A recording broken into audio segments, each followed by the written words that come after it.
tahu. Ini yang kita maksud kategori bahwa perkara. Assalamualaikum warahmatullahi wabarakatuh. Bismillahi alhamdulillah wassalatu wassalamu ala rasulillah Muhammad ibn Abdullah wa ala alihi wa ashabihi wa mawalah amma ba'du. Yang kami banggakan para pemirsa dimanapun berada, semoga selalu diberkahi dan dirahmati oleh Allah Subhanahu wa ta'ala. Para pemirsa yang dirahmati oleh Allah Subhanahu wa ta'ala, bagi kita yang saat ini sedang berpuasa, tentu kita perlu memperhatikan beberapa hal, yakni utamanya hadis Rasulullah Shallallahu Alaihi Wasallam. Hadis ini sangat populer sekali, sangat terkenal dan seringkali dijadikan sebagai bahan bagi para penceramah untuk menjelaskan bagaimana puasa seseorang itu menjadi batal ataupun pahalanya tidak maksimal. Rasulullah Shallallahu Alaihi Wasallam bersabda, "Kam min shaimin laisa lahu min siyamihi illal ju' wal atsh." Kam min shaimin, banyak dari orang-orang yang berpuasa, laisa lahu min siyamihi, tidak ada yang ia hasilkan dari puasanya tersebut illal ju'a wal atsh, kecuali hanya mendapatkan rasa lapar dan dahaga. Hadis ini mengajarkan kepada kita, bagi yang sedang berpuasa, bahwa perlu memperhatikan beberapa hal yang itu dapat mengganggu terhadap puasa yang sudah kita lakukan. Baik secara totalitas dapat membatalkan puasa ataupun hanya mengurangi pada pahala puasa yang sudah kita lakukan. Para pemirsa yang dirahmati oleh Allah Subhanahu wa ta'ala, secara umum ada dua kategori atau ada dua perkara yang bisa membatalkan puasa kita. Dua kategori ini memiliki konsekuensi sendiri. Ada yang berkonsekuensi terhadap hilangnya pahala kita, dan kategori yang lain berkonsekuensi pada mengganti puasa karena puasa kita batal secara keseluruhan. Nah, perkara yang dapat menghilangkan atau mengurangi nilai pahala puasa yang kita lakukan itu disebut dengan muhbitot, ya, perkara yang menghilangkan, atau bisa diartikan dengan kesia-siaan, tidak terjadi atau tidak terlaksana. Tetapi umumnya diartikan dengan sia-sia, perkara yang dapat menyia-nyiakan terhadap puasa kita.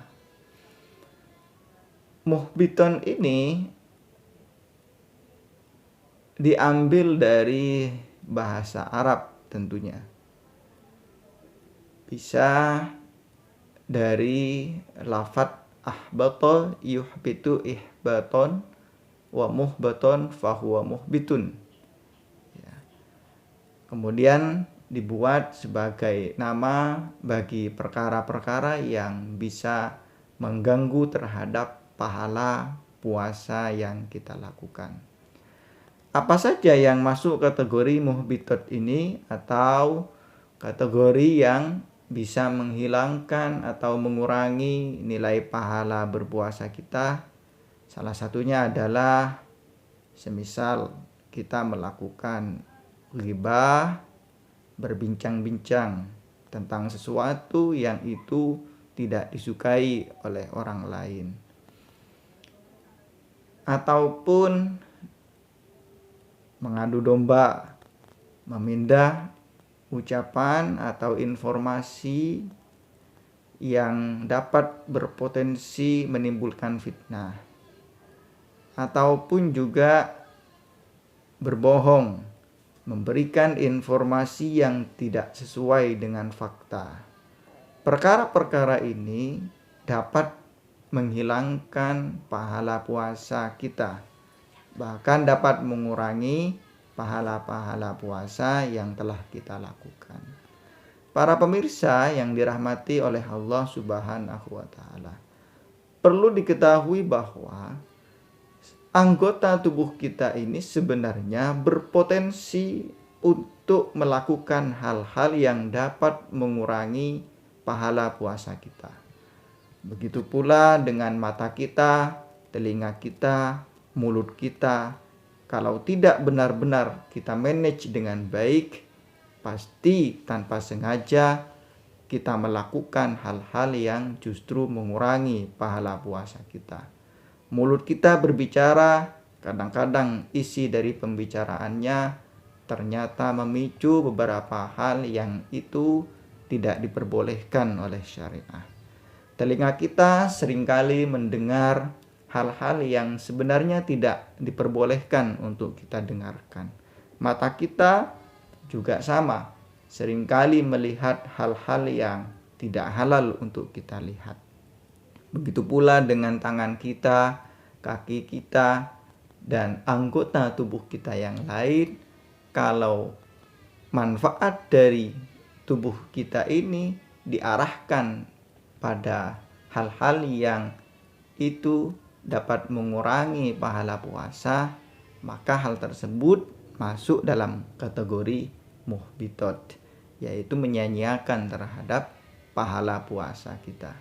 Para pemirsa yang dirahmati oleh Allah Subhanahu wa Ta'ala, muhbitot ini tidak berkonsekuensi pada batalnya puasa kita, tetapi hanya mengurangi ataupun menghilangkan pahala puasa yang kita lakukan. Berbeda dengan kategori yang kedua, yaitu muftirat atau mufattirat. Mufattirat atau muftirat diambil dari bahasa Arab pula, yaitu aftara yuftiru, af'ala yuf'ilu if'alan, aftara yuftiru iftaron. Muftirat ini sesuai dengan maknanya, yaitu membatalkan puasa, perkara yang dapat membatalkan puasa. Apa yang dibatalkan? Apakah hanya pahalanya saja? Tentu tidak. Kalau kita melakukan sesuatu yang itu kategori kedua, yaitu kategori muftirat atau mufattirat, maka tidak hanya pahala puasa yang hilang atau batal, termasuk puasa itu sendiri juga menjadi batal. Apa saja yang tergolong dari muftirat atau mufattirat? Contoh misalkan ada sesuatu benda yang masuk ke dalam tubuh kita, masuk ke dalam perut kita atau ke dalam lambung kita, dan itu dilakukan secara sengaja begitu. Maka masuknya benda dari lubang-lubang yang ada di tubuh kita, tentunya lubang-lubang seperti lubang telinga, lubang mulut, bukan di luar itu yang menjadi pengecualian.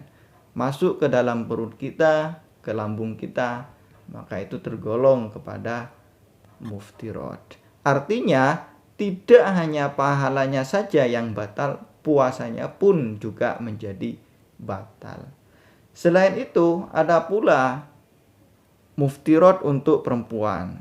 Misalkan perempuan sedang haid, nifas, wiladah, itu masuk dalam kategori muftirat. Artinya pahalanya menjadi batal.